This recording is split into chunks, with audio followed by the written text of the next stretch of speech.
Care তোরে ক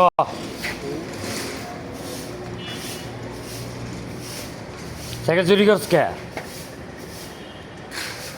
হ্যাঁ আজকাল ইস কে? যা মাফ করে দিলাম, আর কোন সময় এটি করবি না। কি কইলাম? যা জানতে জায়গা। এমনি পুলিশের সাইকেল, এর মধ্যে তুই আবার চুরি করতে আইস আর হারাম দাদা। এই বেকুব, তালা কাটছ, তালা কাটছ দিই এখনো দরজ নাই, এখনো দরজ নাই। এই সাইকেলটা চুরি করে কয় টাকা বেচছি আমার কত? বুকটা পড়ছে কেমন রে ভাইয়া? হ্যাঁ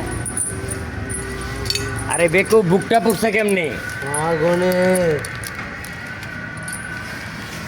আর কোন সময় এটি করিস না।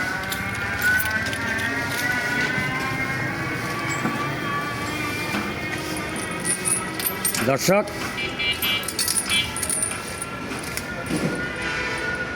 সিদ্দিক বাজার গলির মধ্যে সাইকেলটি রাইখা ওই পাশে আড্ডা দিতেছিলাম।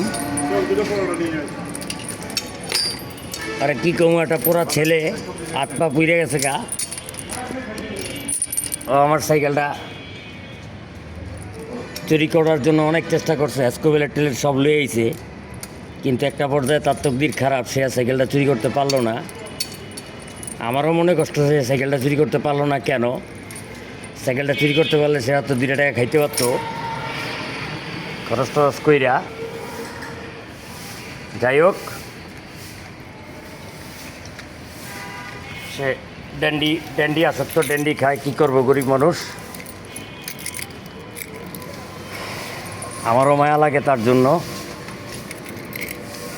এই সমস্ত, এরাও তো আমাদের বাংলাদেশের নাগরিক, ওদের জন্য মাননীয় সরকার যদি কিছু করে, ওদের যদি একটা পুনর্বাসন দেয়, ওদের যদি একটা কর্মসংস্থান দেয়, তাহলে সাধারণ জনগণের আর কোনো কিছু ওরা চুরি করবে না, বা নিরুপায় হয়ে এই চুরিটা করতে নিছিল।